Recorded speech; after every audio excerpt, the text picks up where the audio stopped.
natin pong pakinggan muna, mga kapatid, nang sa gano'n ay magkaroon po tayo ng kalakasan mula sa salita ng Diyos. Samahan tayo ng Panginoon.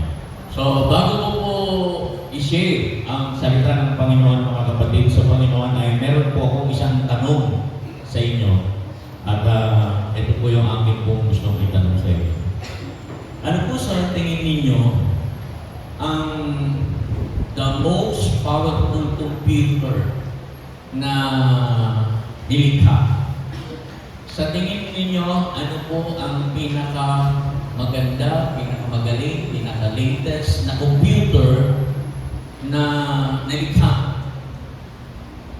Meron po ba?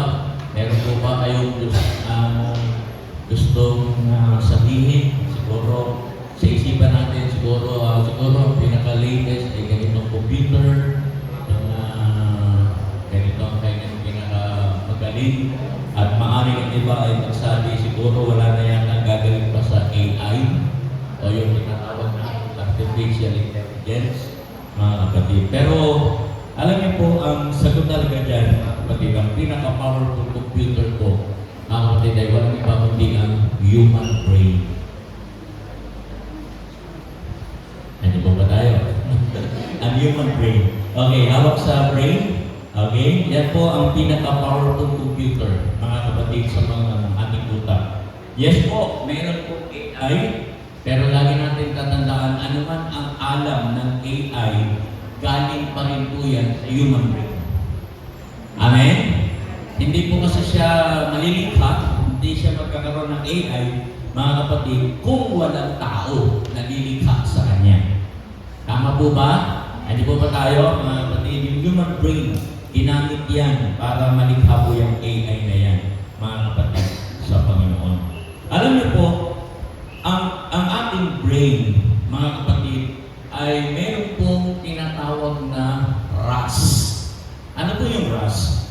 Ito po yung Reticular Activating System. By the way, nandiyan may PowerPoint natin yan. Okay? Yan po yung RAS na tinatawag sa ating brain.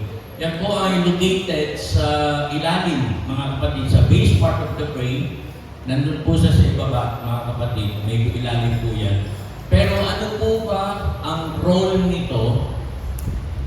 Sundan nyo lang ako, mga kapatid, bagamat hindi kayo familiar din. Actually, ako din po, na-research ko lang din po yan. Ano ba ang role nito sa ating utak, mga kapatid? Ano po ba ang role ng RAS? Gamitin ko na lang po yung RAS. Ano po? Hindi na po yung Reticular Activating System, mga kapatid. Kundi yung RAS na mas mabilis. Ano po ba yung role niya sa ating brain?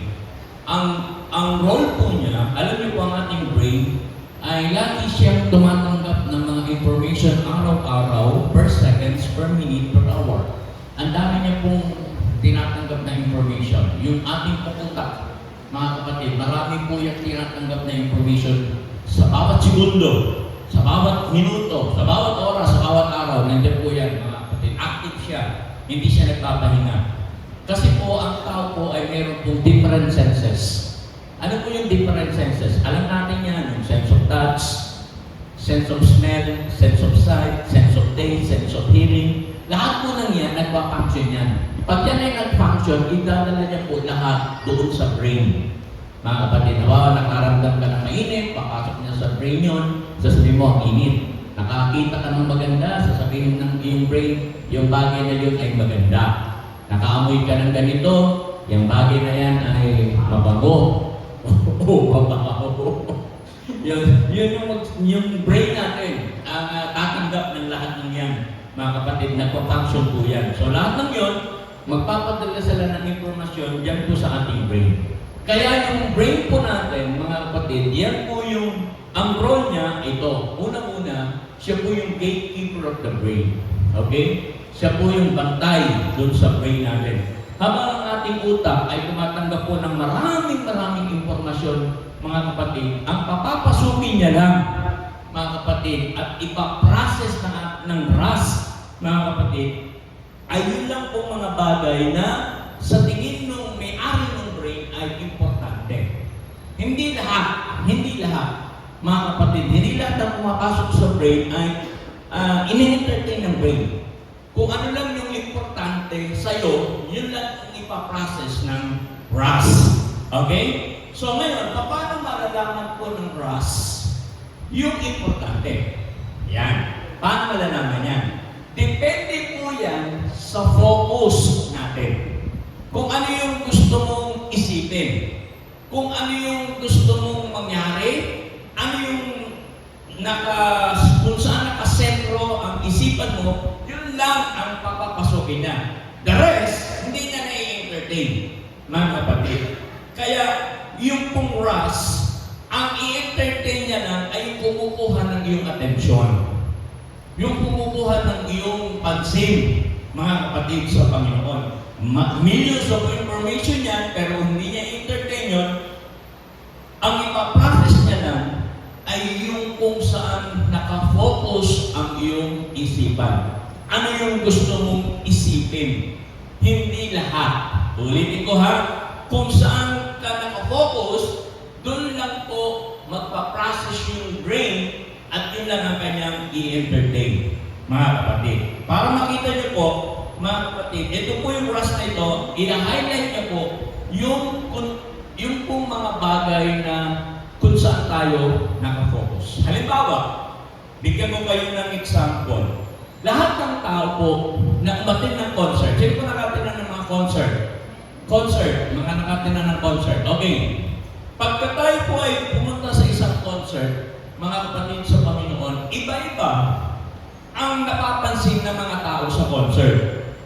Kung ikaw ay isang sound enthusiast, ang focus mo ay yung sounds, yung tunog, yun lang ang focus mo, mga kapatid. Lahat ng binabato ng sounds, nakukuha yung attention mo. Halimbawa, wow, ang galing ng bass, ang ganda ng tunog ng speaker, ang ganda ng sounds niya, ang ganda ng computer, at kung ano na pang mga napapansin ng mga sound enthusiast po, yun yung pinaprocess ng brain, ng RAS. Nakuha niyo po? Wala siyang pakialam sa performers, hindi niya pinapansin kung sino yung mga kumakanta, hindi niya pinapansin yung ayos ng concert. Wala siyang pakialam doon.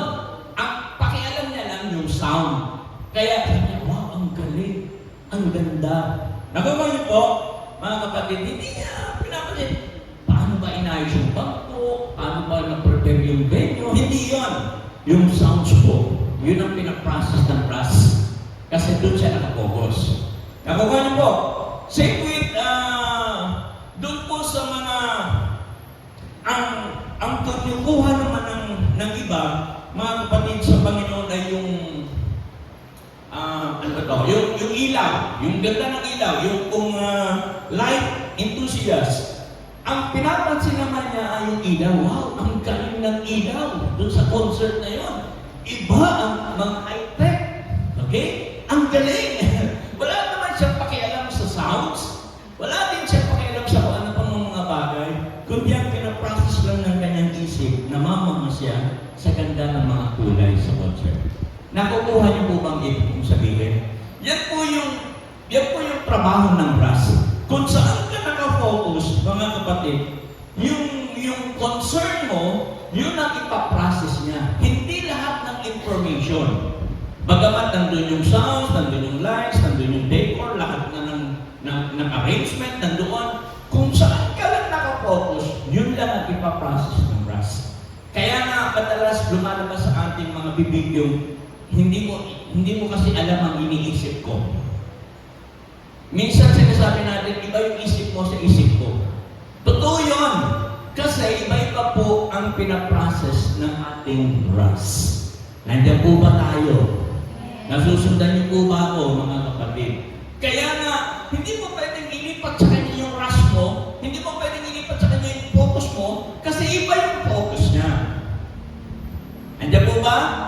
Kaya minsan dyan nag-aaway minsan yung magulang at saka yung anak. Iba yung gusto iniisip ng magulang, iba yung iniisip ng anak. Magkaiba, nagbabangay sila, nagbabangga. Kasi magkaiba po yung kanilang isipan. Naiintindihan?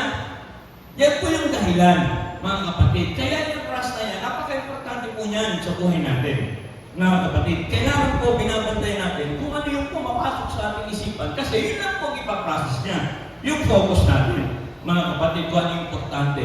So, depende yan sa yung focus, and the focus will equate it into mindset. Yan po yung gusto kong pag-usapan natin, yung mindset. So, where is your mindset? Nasaan ba yung mindset natin, mga kapatid? Alam niyo po, ako'y namamangha, mga kapatid, sa Panginoon, kasi si Lord, ang galing-galing niya, nung pag-aayos ng ating isipan, hangang-hanga ako, kapag ako po'y nagbubulay-bulay sa isang tao, kung paano tayo ginawa ng tao, mga kapatid, inside and outside, namamangha ako sa galing ng ating Diyos, mga kapatid sa Panginoon. Isipin niyo po yan, ha? Mula sa isipan natin, sa lahat ng bahagi ng ating katawan, lahat yan inayos yan, beautifully wired by the Lord. Inayos talaga ng Panginoon. Are you thankful na kayo po'y nilikha ng Diyos? Amen? Hallelujah. Praise God. Purihin ang Panginoon. Ngayon, bakit ko po pinitikas itong Ras? Kasi gusto ko sabihin sa inyo ngayong umaga, your focus matters. Saan nakafocus ang iyong isipan? Sa mga nangyayari sa ating paligid, sa mga nangyayari sa ating buhay, sa mga nangyayari sa ating pamilya, saan nakafocus ang iyong isipan? Yun, mga kapatid. Yun lang ang ipaprocess ng iyong isipan. Kung saan ka nakafocus. Naintindihan po, mga kapatid, your mindset matters. Amen! Kaya nga, mga kapatid sa Panginoon, by the way, mag-sideway lang ako ng konti. Next Sunday po is our anniversary ng Ebenezer po. At tayo po ay magkikita-kita, mga kapatid. Next Sunday, hindi po dito sa church, kundi dyan po sa Mayapa, Overcourt. Bayan pa rin po ng Pagsanhan. Kung hindi po kayo familiar doon, tanong-tanong lang po, mga kapatid. Sa Mayapa, Overcourt, makita-kita po tayo next Sunday para sa ating anniversary. Amen! Don't just go sa anniversary because of our speaker. Baka pupunta lang kayo doon dahil sa speaker. Huwag nyo na pong gawin yun, mga kapatid. Kasi ang speaker natin is si Pastor Stephen Prado. Pupunta ako sa concert. Pupunta ako sa anniversary. Kasi ang speaker namin, si Pastor Stephen. Naku, bali kayo dyan. Dyan pa lang po, mga kapatid, i-review ko na kayo. Huwag nyo pong gawin yan. Pupunta po tayo doon for the Lord. Para si Lord. Amen? Dapat doon tayo ma-excite, mga kapatid, sa word ng Lord na nagdadalhin doon ni Pastor Stephen. Kasi yung iba, pupunta ko doon. Yung mga in-invite ko po. So, magaling naman. Paano mag-invite yung pastor? Mga ganyan. Ay ko, kung yun din lang ang inyong reason, kung nung kayo pupunta, tigilan nyo na. Sabi ko, hindi kayo mag-bless. So, mga kapatid sa Lord, yun po yun, mga kapatid sa Panginoon. Ang theme natin sa anniversary ay po, Ascend and Conquer. Yan po yung nilagay ng Lord sa heart ko at yan yung na-process ko sa aking Ras. Iniisip ko, sabi ko, Lord, matagal na ang church, matagal na ang paglilingkod, pero ano po ba? May magagawa pa ba kami? Meron ka ba bang ipapagawa sa Ebenezer? At yan po, nagkapak po yung word na yan, Ascend and Conquer from Numbers, chapter 13, verse 30. Na kung saan, mga kapatid sa Panginoon na hindi pa tayo matanda. Kaya pa natin gumawa para sa kaharian ng Diyos. Amen! Pakisabi sa katabi, hindi ka pa matanda. May magagawa ka pa. Amen po! Ang church ay nilawar sa mga bata. May magagawa pa tayo. Amen? Yan, parang hindi ko na hirap ng mabay yung mga matatanda. May magagawa pa tayo. So mga kapatid sa Lord, kaya ulitin ko, your mindset matters. Ascend and conquer. Mga kapatid sa Panginoon, ano po ba yung mindset natin? Ano po ba yung nasa isipan natin? Halimbawa ganito, kung ang mindset po ninyo ay puro negative, hindi natin kaya yan. Mahirap yan. Huwag na lang. Kung ang mindset po ninyo ay puro negative, mga kapatid sa Panginoon, buong araw, mapapansin mo, matamlay ka, wala kang nagagawa, wala kang natatapos. Kasi Kasi your mindset matters. Pag iniisip mong hindi mo kaya, iniisip mong saan na lang, walang mangyayari. Mga kapatid, yan ang nagiging takbo ng buhay natin. So, ano po yung mindset natin? Ano yung nasa isipan natin, mga kapatid, sa Panginoon? If your mindset is fear, takot, kung ang mindset natin ay takot, then you walk around at makakaramdam ka lagi ng takot sa lahat ng ginagawa mo. Kahit hindi naman nakakatakot yan. Huwag na natin gawin yan. Okay? Kasi natatakot tayo. Ayaw kong gawin yung pinapagawa ni Lord. Ayaw kong gawin yan. Kasi I'm fearful. Okay? Natatakot ako. Baka mamaya usigin ako. Baka mamaya kontrahin ako. I-persecute ako. Mga kapatid, huwag po tayong natakot. Amen? Mahalaga po yung mindset, mga kapatid. Yung nasa isipan natin, mga kapatid, kailangan tama. Right mindset. So ano po ba ang right mindset dapat ng isang mananampalataya? Ano po ba yung dapat na nasa isipan natin, mga kapatid? Ngayon, bago po natin yan sagutin, basahin muna natin yung word natin ngayong umaga sa John chapter 19 verse 17.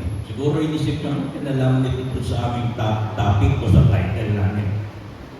John 19 verse 17. And he, bearing his cross, went out to a place called the place of a skull, which is called in Hebrew, Golgotha. Okay, so yan po yung ating key verse na pag-uusapan natin ngayong umaga at i-connect po natin yan yung ating topic na mindset. Shall we pray? Lord, samahan po kami sa pagbubulay sa iyong mga salita. Maunawaan namin ito sa liwanag, Panginoon, hallelujah, at tulong ng banal na Espiritu. Tulungan mo kami, Panginoon, kasi hindi po namin ito kaya, hindi namin ito magagawa kung wala ka. Kaya, Panginoon, help us, Lord, at hayaan po na yung salita ay maging liwanag sa aming paglandas at ito po ay maingatan namin sa aming puso. Itulad mo ang aming mga puso sa isang matabang lupa upang ang mga salita ko ay hindi mawawala ng kabuluhan, sa halip ito po ay aming mapapakinabangan sa aming pagkakilala at paglilingkod sa iyo. Ito po ang aming dalangin, Lord, sa oras na ito. Sa mamuri ng lilingkod, ikaw ang siyang makita at may taas sa aming kalagitan sa pangalan po ng aming Panginoon Jesus. Amen. Amen. And amen. Okay. So, yan po yung verse natin, John 19 verse 17. And he, bearing his cross, went out to a place called the place of the skull, which is called in Hebrew, Golgotha. Pamilyar na marahil kayo sa mga salitang yan, mga kapatid. Place of skull, mga kapatid. Ano po ba yung place of skull? Lugar daw ng mga bungo. Sino po sa inyo dito ang literal na nakakita na ng bungo? Bungo ng tao. Meron ba? Yung hindi na nakakita, kundi nakahipot na. Malakas ang loob. Na nakahipot na ng bungo ng isang tao. Hindi po yan magandang lugar. Lalo na pag marami. Yung isa na natatakot ka na, lalo pa pag maraming bungo ng tao. Hindi magandang lugar. Tama po? Ayaw ko dito. Ayaw ko makakita ng mga bungo.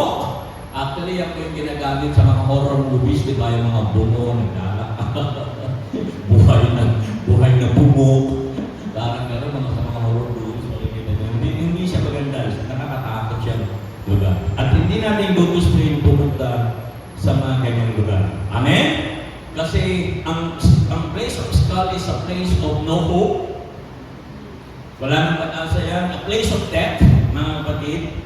Yan po ang tinatawag na Golgotha sa Hebrew. Okay, Golgotha. Yan po yun, mga kapatid, sa Hebrew. So, ano po ba itong Golgotha na ito? It is a place of judgment and execution.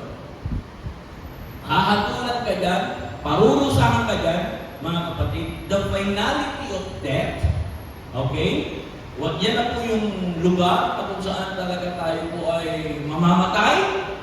Wala ka ng pag-asa, finality of death. Kasi dyan din po yung humanity's guilt and curse. Dahil sa ating mga pagkakamali, dahil sa ating mga kasalanan, dahil sa pagiging makasalanan natin, ang judgment po sa atin is death. Lahat po tayo mamamatay, mga kapatid, because of sin. Wala naman tao kapag sabing niya magkasala. Even me. Lahat po tayo nagkakamali at nagkakasala. Bilang tao, mga kapatid, lahat po tayo nagkakamali. Pero dyan sa lugar na yan, mga kapatid, walang second life dyan. Walang second life sa lugar na yan. Puro paghatol ang mararamdaman ng tao sa presos, sa skull o sa Golgotha. Ang matatanggap po dyan, puro judgment, mga kapatid. Kaya ang lahat ng dinadala dyan sa Golgotha, mga kapatid, sa Panginoon ay masasamang tao. Lahat ng dinadala sa Golgotha, masasamang tao, hindi para panoorin lang, kundi para patayin. Yan sila, mga kapatid. Ang totoo, mga kapatid, ang katotohanan po na gusto kong sabihin sa inyo ngayong umaga, ang halimbawa ng Golgotha, ang place of skull o yung lugar ng Golgotha ay walang iba kundi tayo. Tayo yan. Because of our sin, mga kapatid, hindi natin nakikita, mga kapatid, akala natin ang bait natin, akala natin ang buti natin, pero ang totoo, mga kapatid, dahil sa kasalanan, wala na tayong pag-asa, kundi ang mamatay. Yan kasi ang sabi ng Bible. For all have sinned, lahat ay nagkasala, hindi nakaabot sa kaluwalhatian ng Diyos, mga kapatid. And the wages of sin, nasabi ng Romans pa din, chapter 6, for the wages of sin is death. Yun. Kaya tayo yung Golgotha. Wala nang pag-asa. Ang parusa sa atin ay death, kamatayan. At ayaw natin yan, of course. Tama po? Buti na lang, kapatid. Kung wala si Kristo, marahil lahat tayo po ay napahamak na. Amen?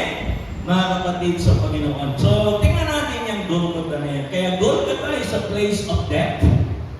Like all humanity, you are each doomed to its end. Yan yung lugar na kung saan talagang tayo po ay parurusahan, kung saan tayo po ay wala nang kapag-asa, sa halip tayo po ay mananagot sa lahat ng ating kasalanan. Golgotha tayo, mga kapatid. Tingin lang sa katabi. Just look at your neighbor, sa seatmate natin. Tingin lang po, mga kapatid. Ang tao po, mga kapatid, ay isang Golgotha. Mga kapatid, na walang pupuntahan kundi kamatayan.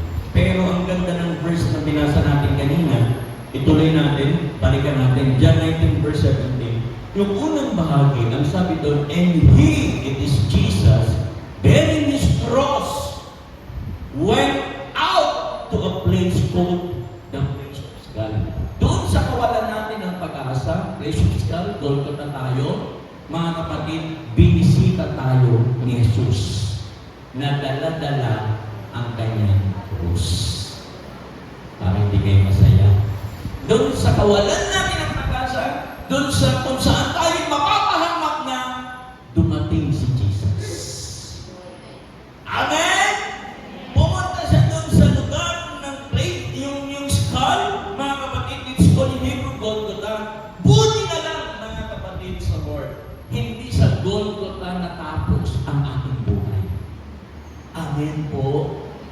Buti na lang, hindi doon ang ending ng ating buhay. Hindi Golgotha, mga kapatid, kasi dinalaw ni Jesus ang ating buhay. Kung hindi pinuntahan ni Jesus ang buhay natin, wala tayong pag-asa. Pumunta sa Golgotha, dala-dala niya yung krus, mga kapatid, dala-dala niya yung lahat ng ating kasalanan, mga kapatid, yung judgment, lahat ng curse na dapat ay para sa atin, dinala niya yun. Inalis niya yun sa Golgotha natin. Amen? Kaya si Jesus, ang tawag po sa kanya sa Hebrew, mga kapatid, is Goel. Goel, mga kapatid sa Panginoon. Siya po yung dumating doon sa Golgotha, the Goel, mga kapatid, went to a place called Golgotha, and it is Jesus. Ano po ba yung kahalagahan Siya po yung ating Redeemer. Siya yung ating Restorer. Siya po yung ating Rescuer. Tagapagligtas natin. And He is our Reclaimer. Kukunin niya tayo sa place of skull. Sa Golgotha. Akin po ba? Hindi po ba kayo masaya dyan, mga kapatid sa Panginoon, na kung saan kahit ano po pagkababa ng ating katauhan, kahit gaano kahaki yung nagawa natin kasalanan, kahit gaano po kataas yung ating pong pagmamalaki, kahit ano po, kahit at tingin mo sa sarili mo ay ang dami mong kasalanan, makasalanan akong tao at saka po, bibisitahin tayo ng Panginoon. Si Jesus po, i-redeem tayo. I-restore ng Lord. Ibabalik ng Diyos ang dapat, ang para sa atin. Ang nararapat sa atin. Amen? Okay, mga kapatid. Ibig sabihin niyang gano'n na yan, mga kapatid. No situation is beyond redemption. Ililigtas tayo ng Diyos. Amen? No sinner is beyond restore. Kaya ibalik ng Diyos ang imahe niya sa atin. Dahil kay Jesus, pag tinignan ka ng isang tao, hindi ka ng place of skull, hindi ka ng mukhang bubo. Kasi, ni-restore ni Lord ang image niya sa iyo. Ano po?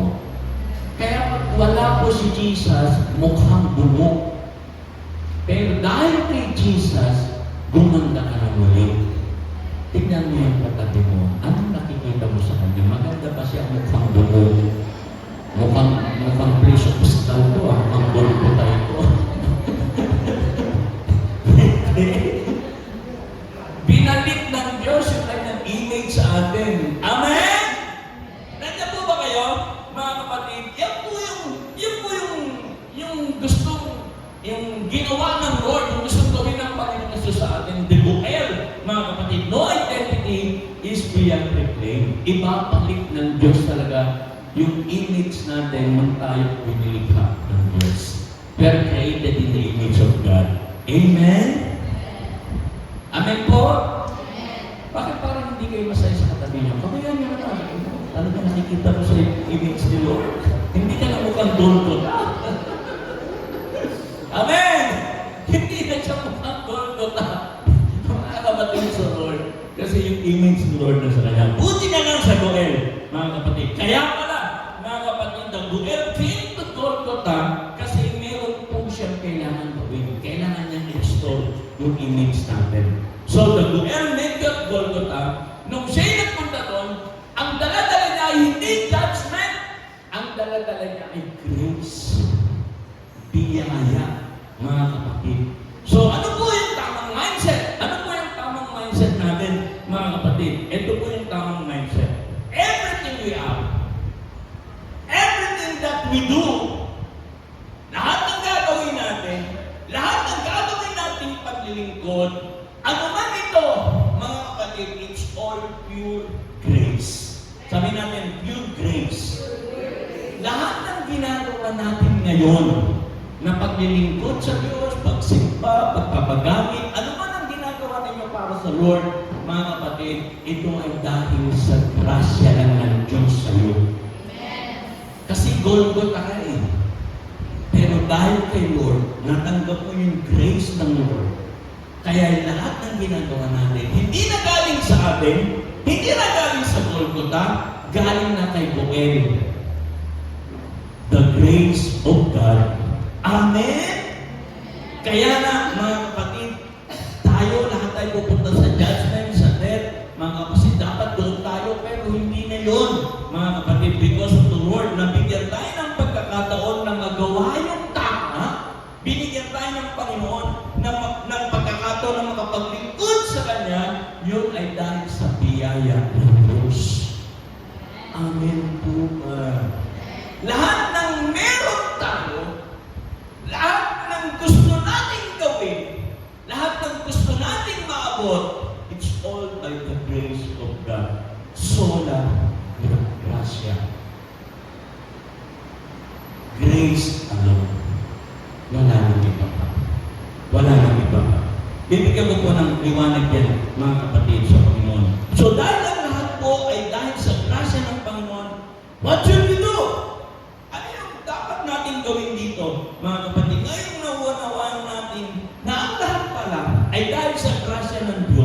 yung ating paghinga, yung ating paglilingkod, yung ating pagbibigay ng buhay sa Panginoon, lahat-lahat, maging ang ating buhay, it's all by the grace of God. Ano na?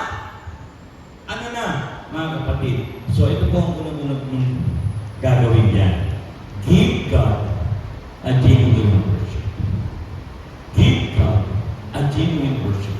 Alam mo pala na ang lahat ay dahil sa grasya ng Lord, wala ka ng choice. Mga kapatid, wala ka nang pwedeng gawin pa, kundi ibigay ang tunay na pagsamba sa Diyos na nagbalik ng imahe niya sa iyo. Amen? Worship God, mga kapatid, the Lord. When you understand, mga kapatid, and when your mindset is right, pag tama yung mindset natin, it's time, mga kapatid, for us to give God a genuine worship. Hindi lang basta pupunta sa church para mag-worship. Dapat totoo ang pagsamba. Amen. Pakisabi sa katabi, dapat totoo. Amen! Kaya ulitin ko, kung kayo po pupunta sa anniversary just to meet our speaker, mga kapatid, mali pong mindset yun. Hindi tamang mindset yun, mga kapatid. Give God a genuine worship. Kapag naunawaan mo na ang lahat ng meron ka ay dahil sa grasya ng Panginoon, ang lahat ng nagagawa mo ay dahil sa biyaya lang ng Panginoon, you cannot help but worship God. Di po ba? Wala na. Wala na tayong magagawa kundi balik sa Lord ang lahat. May kwento po sa Biblia, mga kapatid, na dalawang tao na pumasok sa synagogue. Actually, nung panahon po nila, synagogue ang tawag sa church. Actually, this is the church. Dalawang tao po, mga kapatid. Yung unang tao, hindi ko na mabasahin po yung mga verses nito. Yung unang tao po, mga kapatid, pumasok siya sa synagogue kasi gusto niya sumama sa Lord. Pero ano po yung paraan ng kanyang pag-worship sa Lord? Ano yung paraan niya? Ganito ang sabi niya. Ang sabi ng isang Pharisee po yung una. Ang sabi niya, Lord, I thank you because I'm not like other person. Yan. Sabi niya, salamat Lord kasi hindi na ako katulad ng mga tao dito na iba. Hindi na ako katulad ng iba. Ibang-iba na ako. Sabi niya, I'm not a cheater. Hindi ako nandadaya. Hindi ako nangaloko. Mabalik na ako, Lord. Praise God. I am not a sinner. Hindi ako isang makasalanan. Ako ay isang matuwid ng tao. Hindi lang yun, Lord. You know, I give my tithes faithfully. Sinama niya pa yung pagka-tithes yan, yung pagbibigay niya. Nagbibigay ako ng tithes, ng ikapo, faithfully. Pero katulad ng iba, grabe no? Grabe yung mindset ng Pharisee. Ganun siya sumanda eh. Yun yung mindset niya.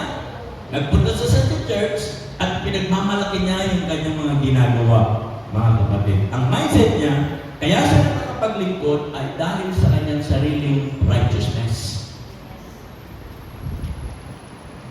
Thank you God. Salamat, Panginoon. Grabe, no? Nandito ko, nagagawa ko ito dahil ginawa mo ito sa buhay ko. Pero mali pong mindset yun. Tingnan natin yung pangalawang tao ito. Pharisee, the other one is the tax collector. Ang sabi sa Luke 18 verse 13, ito yung sabi. Tingnan natin. Luke 18 verse 13. Ang sabi doon, but the tax collector, yung maniningil ng buwis, standing some distance away, hindi man na makalapit sa presensya ng Diyos, hindi man na makalapit sa harapan, nasa likuran lang siya. Standing some distance away. Ang sabi doon, was even unwilling to raise his eyes toward heaven. Dahil mo, hindi man lang may taas ang kanyang ulo. Hindi man lang makatingin sa taas. Hindi man lang makatingin sa Diyos. Hindi lang yan. But was beating his head. Dinadagutan yung kanyang dibdib. Saying, ano sabi niya? God, be merciful to me, a sinner. Mercy, Lord, mercy. Mahabag ka sa akin. Pinabanan ko na niya sa inyo yung ibig sabihin ng mercy last Sunday. Andiyan ba kayo? Naalala ko ba ninyo yung mercy?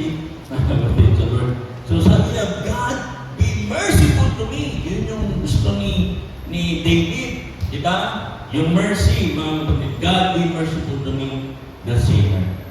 Naalala ko ninyo yan? Yung mercy, lagi nyo nanghihingi natin sa Lord.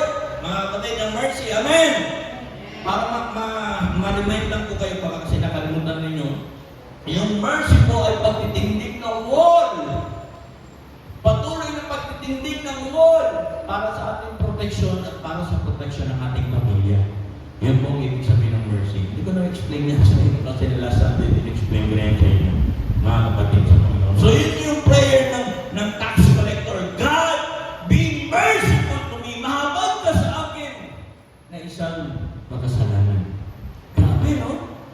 Kung naunawaan lang natin, church, na kaya tayo nakakaawit sa Lord ay dahil sa biyaya, sa grasya ng Lord.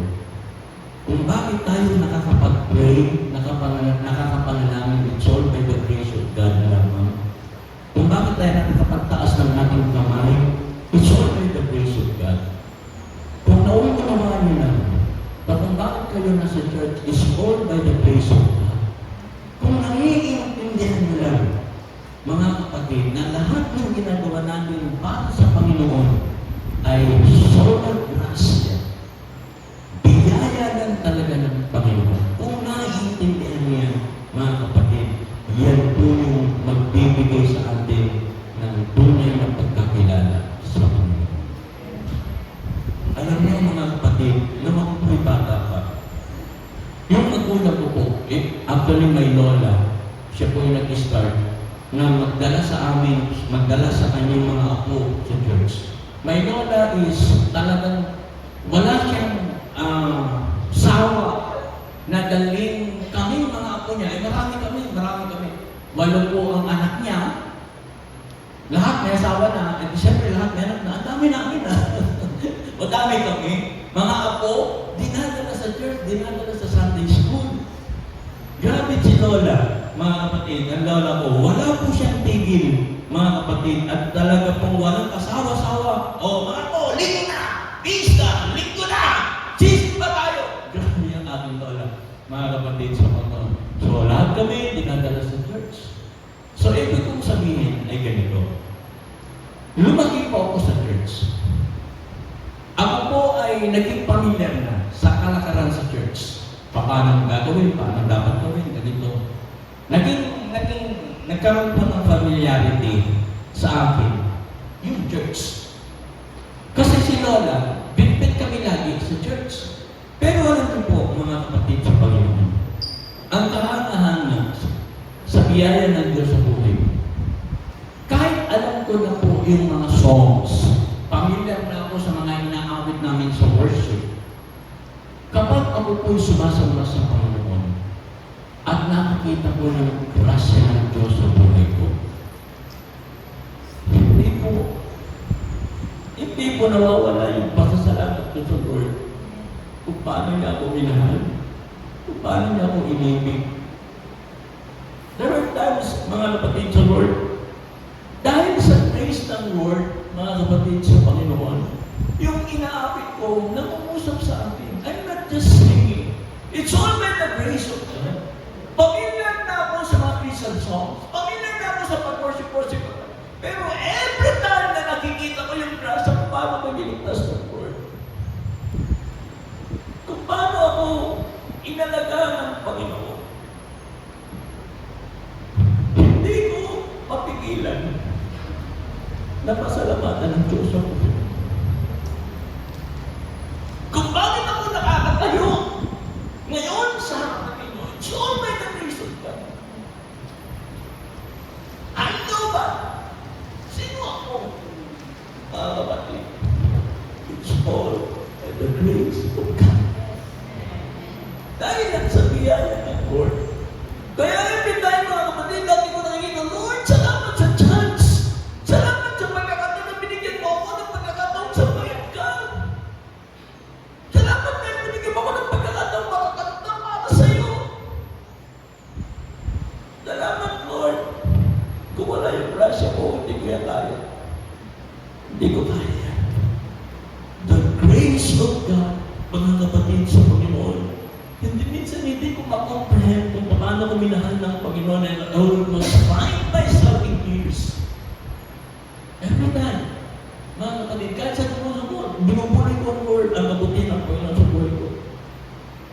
I pray, mga kapatid, kahit gaano tayo katagal sa paglilingkod at pagkakilala sa Panginoon, hindi pa rin nawawala ang kagandahan ng grasya ng Diyos sa buhay natin. Na alam mo kung bakit ka nakarating dyan, it's all by the grace of God. Amen? Dahil sa biyaya lang ng Diyos yan, mga kapatid sa Panginoon. Ito yung pagkakataon na mamamang kapatid sa presensya ng Diyos. Ito yung kakanta ka tapos yung message na yun nangungusap sa'yo, nang yung kinakanta mo nangungusap sa'yo. Nakaramdaman mo yung grace, yung presence ng Lord, yung grace ng Lord sa buhay mo. It's all by the grace of God. Amen? Alam niyo mga kapatid sa Lord, kung minsan dahil sa familiarity, sa familiar spirit, parang ang ginagawa natin ay parang nagiging obligasyon na lang. Ang totoo mga kapatid, kung hindi dahil sa duel, you are not here. Kung hindi dahil kay Jesus, you are not here. Namumuhay ka pa rin sa iyong buhay makasalanan. Amen? When your mindset is right, mga kapatid, when you know that this is by grace alone, you can give God a genuine worship. Lord, I'm here. Lord God, because I want to worship you. I will not just sing a familiar song. I will sing it, Lord, because gusto kong ibigay sa iyo ang isang tunay na pagsamba. Amin po ba? Amin po ba, mga kapatid sa Panginoon? So yan yung tamang mindset. Lahat ng ginagawa natin na pag-worship sa Lord, yan ay dahil sa biyaya ng Panginoon. Pangalawa po, mga kapatid sa Panginoon, we need to grow in Christ-likeness and righteousness. Yung pangalawang key, grow in Christ-likeness and righteousness. Anong ibig sabihin yan? Kung maiintindihan mo yung Christian journey mo and na ito ay by grace alone, yung paglilingkod mo sa Panginoon, kung ano man yung narating mo na ngayon, kung ano mang ministry meron ka, kung ano mang maturity meron ka ngayon, lahat ng yan ay dahil sa biyaya ng Panginoon. Mga kapatid, matututo tayong lumakad ng may katwiran at kabanalan sa harapan ng Diyos. Amen? Paalala ko naman sinabi ni Pablo sa unang Korinto chapter 6, verse 9 to 10. Okay? Fasten your seatbelt. Kasi medyo mabigat yung sinabi ni Paul, mga kapatid. Baka tayo malaglag. Okay, 1 Corinthians 6, verse 9 to 10. Do you not know that the unrighteous will not inherit the kingdom of God?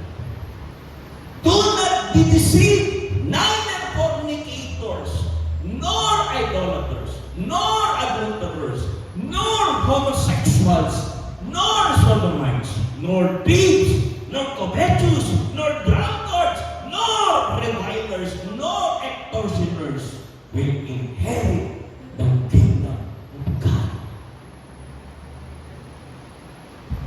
Hindi kailanman magmamana ng kanya ng Diyos.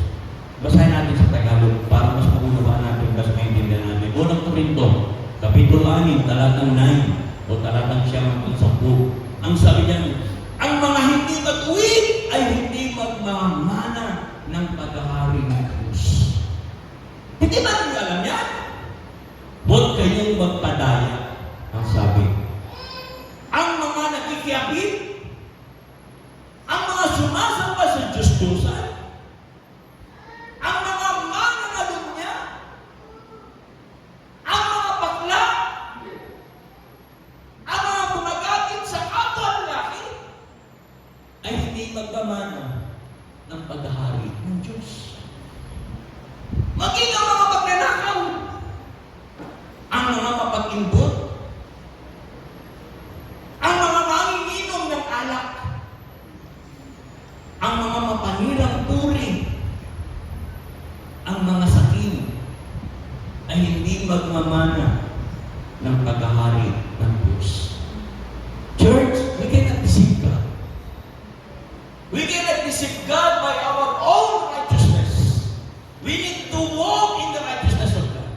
mga kapatid. Alam niyo po, tayo po ay Golgotha. Yan yung Golgotha, mga kapatid. Kaya nga, napakahalaga mga kapatid, na maunawaan natin na dahil sa grasya ng Panginoon, mga kapatid, kaya lang natin nagagawa ang lahat ng mga mabubuting bagay na ginagawa natin ngayon. Kung may ginagawa ka mang mabuti, kung may ginagawa ka mang maayos ngayon sa iyong buhay, yan ay dahil sa grasya ng Diyos sa buhay mo. Naintindihan natin? Dahil sa grace ng Lord yan, mga kapatid. Minsan, mali ang intindi natin sa grasya ng Diyos eh. Minsan mali ang intindi natin sa grace ng Lord. Minsan hindi sa natin, nakukuha naman Lord yung aking mga ginagawa na hindi maganda. Kasi ang Diyos, ipapagbiyayang Diyos dahil sa grasya ng Lord. Minsan gano'n eh. Mga kapatid sa Panginoon, actually, nauna ni Lord yung aking kahinapan na hindi ng Lord, yung aking mga pagkakamali. Tama naman po yun, mga kapatid. Pero tandaan niyo po ito, grace should be enable you to change. Dapat ang grasya ay bumabago sa iyo. And you should not use it, the grace, as a license to sin. Do not use grace as a license to sin. The grace should change you. Ang grasya ng Diyos dapat bumabago sa atin. Kailangan yung grasya ng Diyos, babaguhin ka from your old life to your new life. Yun yung tamang pananaw sa grace. Huwag natin sabihin na unawa ng Lord, hindi lang naman Lord yan. Hindi po gano'n. Mga kapatid, dapat itama natin yung mindset natin. Mga kapatid, totoo, hindi mo kayang baguhin ang iyong sarili, kaya kailangan mong humingi ng tulong kay Jesus. Amen? Mga kapatid, kaya nga, paminsan-minsan naman, mga kapatid, tingin-tingin din tayo sa driver's seat natin. Tingin-tingin tayo sa driver's seat ng ating buhay. Baka naman ang driver natin ay tayo rin at hindi si Jesus. Baka hindi mo pinapaupo si Jesus dun sa driver's seat. Ano po ba tayo? Tingin lang, sino ba nakaupo sa driver's seat? Ikaw o si Jesus? Sino ba? Mga kapatid, baka kaya tayo nahihirapan sa ating buhay, na buhay Kristiyano kasi tayo pa rin na nagmamaliw ng ating buhay. Tingin-tingin lang, sino ba nakaupo sa driver's seat?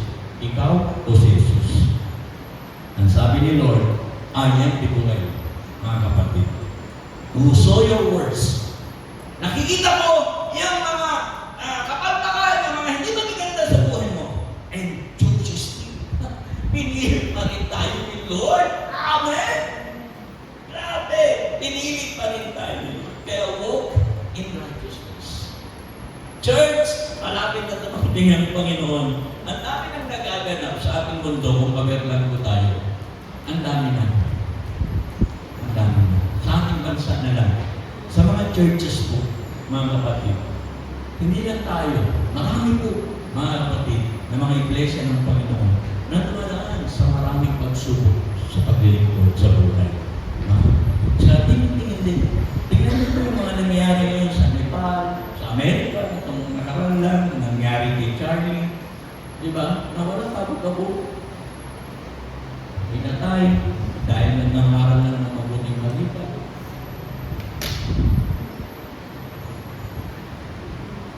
Malapit na ito.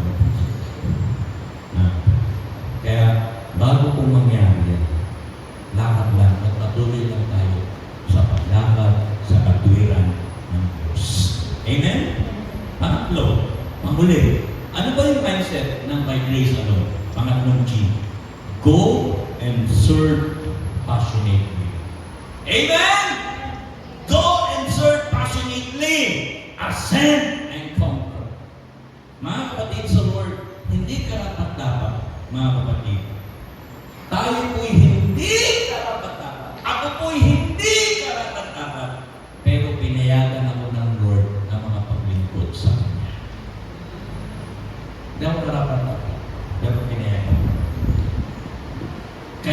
dahil pinayagan ako ng Lord, I will serve God passionately.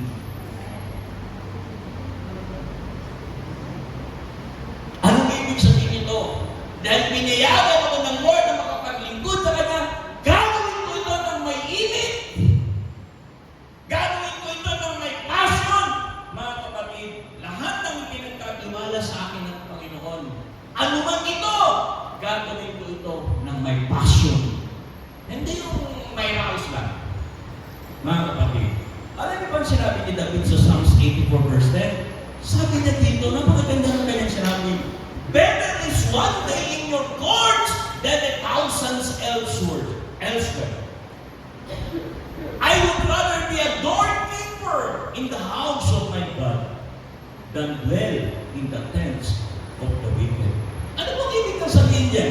Dito po wala nang ibang magandang lugar na puntahan maliban sa bahay ng Panginoon. Parang ganyan na sinasabi niya. At pag ako'y nasa bahay ng Panginoon, kahit ako'y naging aser lang, doorkeeper, okay sa akin yun.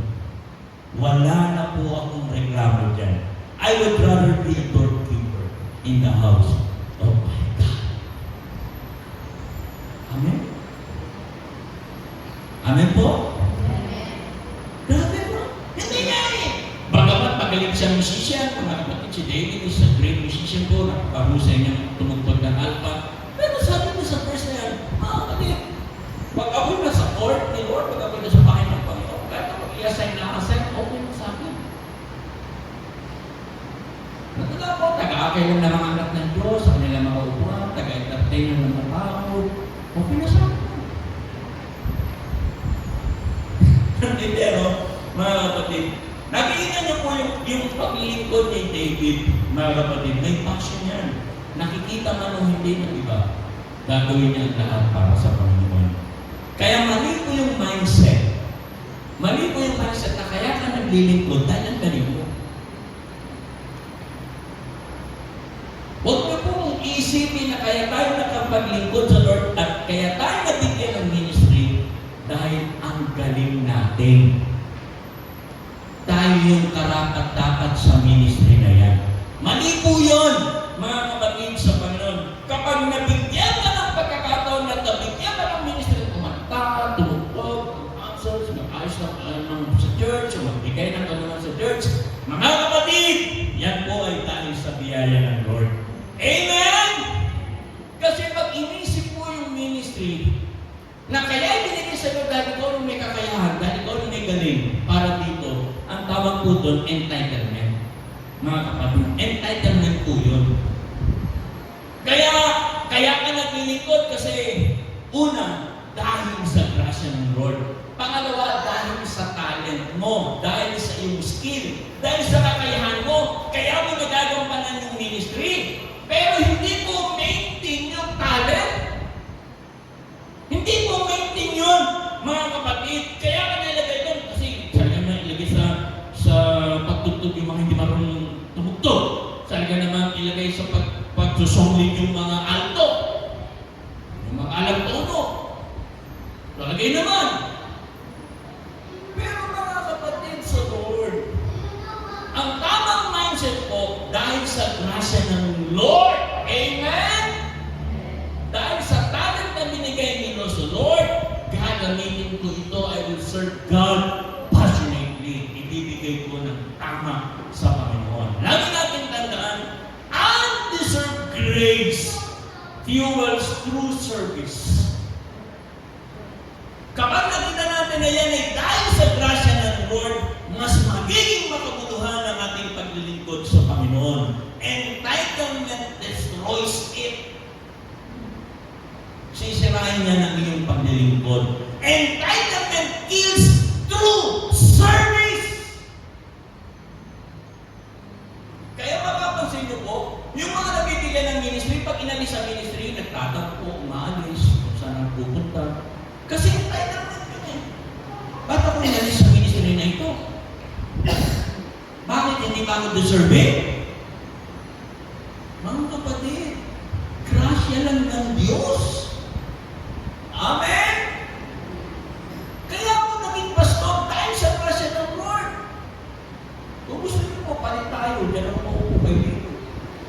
ko siya. Grasya lang ng Diyos. Naiintindihan mo? Mga kapatid, kaya di ba? Ganun ang bakit ako inalis? Bakit ako? Wala ba tiwala? Bakit ganun? Entitled mo na yan, mga kapatid, sa Panginoon. Yan po ang papatay sa iyo. Pero kung ang nakikita mo lahat ng ginagawa mo, it's all by the grace of God, mga kapatid, walang dahilan para hindi tayo maglingkod sa Panginoon. It's all by the grace of God. Amen po ba, mga kapatid? Kaya magalaw man ang ministry, okay lang yan. Kasi hindi naman karapat-dapat sa ministry. Kaya ako nandun, it's all by the grace of God.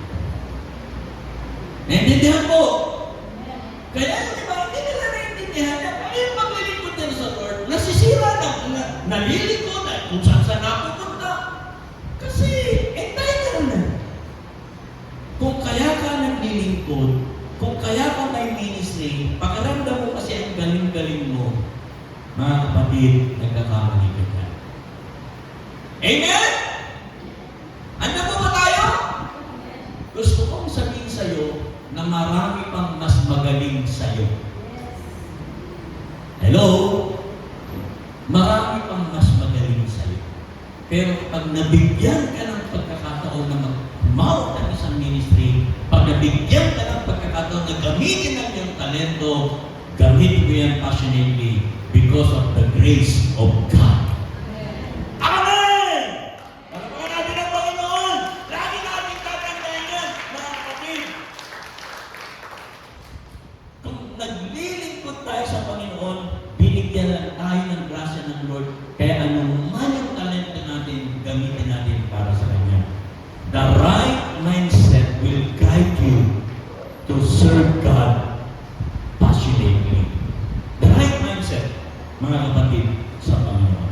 Golgotha, tayo yan. Coel, si Lord John, ating Redeemer, Restorer, with the right mindset, by grace alone, sola gracia, mga kapatid, we give God a genuine worship.